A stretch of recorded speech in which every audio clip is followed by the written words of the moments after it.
cannot imagine the fear that that person had that was working in that store, that he now has just trying to go to work, make a living, and go home. And he has 3 people come in and not just grab a little quick something and run out, but terrorize him for quite some time.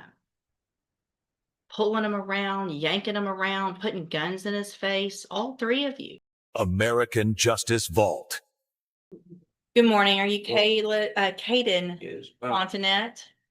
And this is 25 DCCR 1759. Mr. Fontinette was previously in court, entered a plea of guilty to the first-degree felony offense of aggravated robbery. It was an unagreed plea. I've received the pre-sentence report. Have you both had an opportunity to review that report? We have, Your Honor. The state has, Judge. Are there any additions or corrections to the report? Not from the defense, not from the state, Judge. And Mr. Coleman, you said you have a witness or some evidence. Actually, Judge, Mr. Rojas has graciously stipulated to the admission of the surveillance video from the convenience store in question. So Okay. therefore, I need to call my custodian record. With the court's permission, first of all, I'm offering states 1. No, Judge. Make that states 2 because this one was the plea admonishment documentation, please. I'm offering states 2. No objection. States 2 is admitted. Permission to publish, Judge. Yes, sir. Judge, I think that's all I wish to publish unless the court wants to see the entirety of the video. But I think that's enough. Would you switch that back to the other? All right, I thought I did. Any other evidence or witnesses? So just brief argument if I may. Any other evidence or witnesses for Mr. Rojas? No, Your Honor, just Mr. Rojas, you may make argument first. Thank Go you, ahead. Judge. And obviously, after seeing that video, it makes what we're asking for harder to do. And what we're here asking for this morning, Judge, is probation. Mr.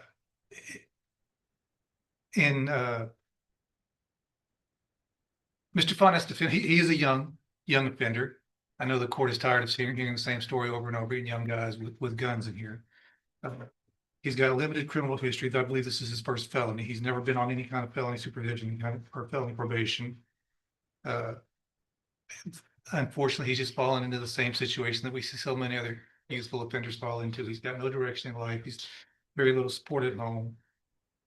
Sees no way out of the situation that he's in, so he goes and decides to rob a store and get some money. Did the wrong thing. And if his story in the PSI is to be believable for what I believe is the right reason, he's trying to help his mom out at home, he's trying to pay some bills, keep the lights on. Certainly, there are better ways to go about doing that. And I hope that the time in jail has taught Mr. Fontinette that. We've got options here, Judge. We can send him to prison or we can put him on probation. Certainly, he's on the road if this conduct continues, he's on the road with prison. I don't know that the day is the best time to make that exit for him. He's got a long life to live. We can send him to prison. He can be there for a few years and come back out. I don't know that he's going to get the help that he really needs in prison. There are programs available on probation that if he's serious about turning his life around, like he says in the PSI, those programs can help him.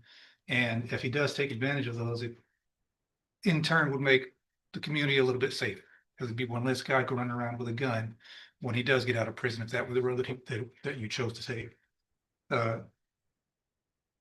Plan on living home with his mom. I think he has some younger siblings there. To his benefit, before he was even arrested, he started a GED. I think on the night that this happened, he had just finished a GED class and made a dumb decision to go hang out with these guys that he should not have been hanging out with, and did this robbery. Again, Judge, you've got 2 options. You can send him to prison, or you can try to get him some help on probation. And hopefully he will take advantage of that. And certainly if he doesn't, we're going to know pretty quick.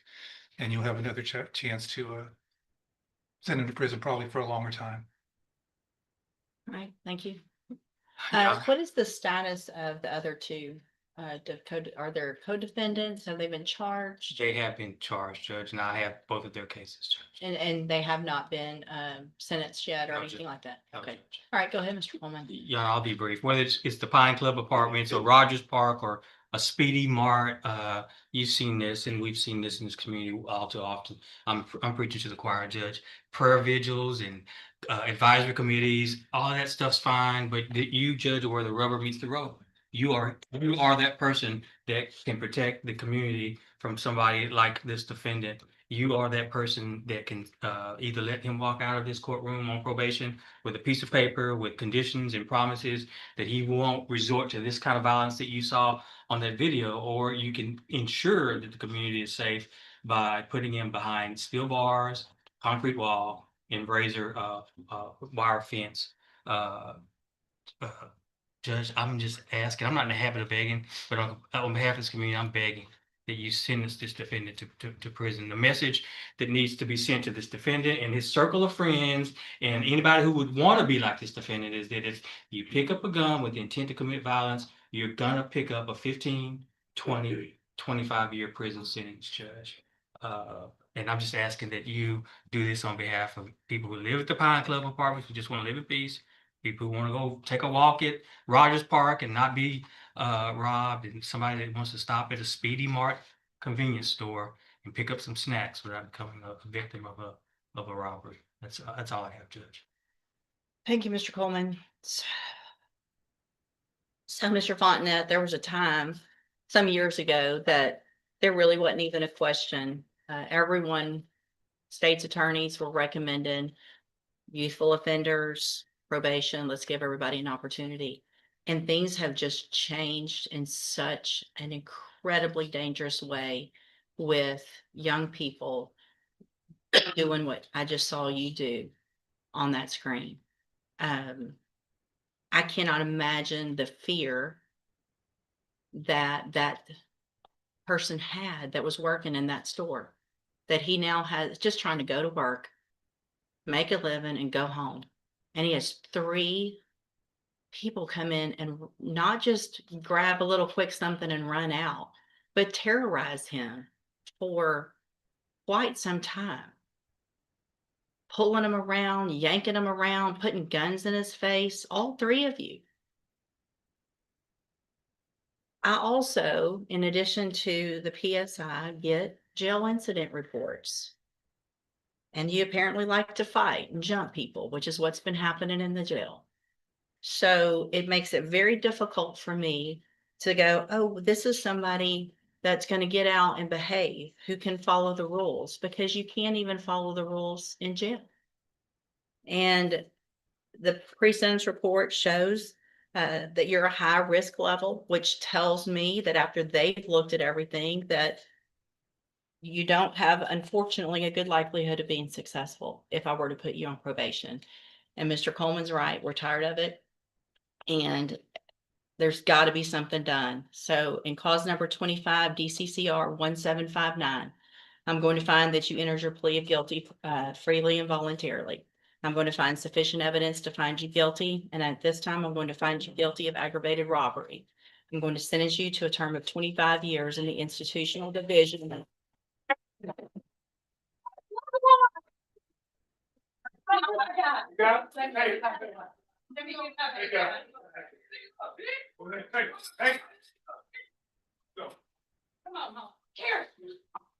Going to sentence you to a term of 25 years in the institutional division of the Texas Department of Corrections. You will receive credit on that sentence for any time that you've been in custody that the law gives you the right to receive. I'm handing you the trial court certification. This was not an agreement. You have some rights to appeal. I have also handed you a written admonishment regarding your ineligibility to possess a firearm or ammunition. Because of the judgment entered against you, you're ineligible under Texas law to possess a firearm or ammunition. Possession of a firearm or ammunition could lead to charges against you. You can talk to Mr. Rojas about any questions you have about that. I am making an affirmative finding of a deadly weapon. Mr. Fontenette, I understand that this is harsh, and I know you believe this is harsh, but I think this is necessary. I hope that you go and you make things right. You can get out of prison. You're still going to be young, and you can make your life better. That's going to be up to you, okay? You can go back with the bailiff. The sentencing of Kaden Fontinette sends a chilling reminder about the consequences of violent crime. At just a young age, Fontinette chose a path that terrorized an innocent store clerk and put lives at risk. all captured on surveillance footage that left no doubt about the severity of his actions. Despite a defense arguing financial hardship and limited prior offenses, the court could not overlook the use of deadly weapons and the high-risk nature of the defendant. Judge's remarks highlighted not only the fear endured by the victim, but also Fontinette's aggressive tendencies while in custody, demonstrating that leniency could endanger society. The 25-year prison sentence and the affirmative deadly weapon finding underscore the court's commitment to sending a clear message. Anyone who chooses violence, especially with firearms, will face the full weight of the law. This case is a stark warning to young offenders and a reminder to communities about the consequences of criminal choices. For families, victims, and society at large, it's a moment to reflect on accountability, justice, and the long-term impact of decisions made in a split second. Every act of violence carries consequences that echo far beyond the moment.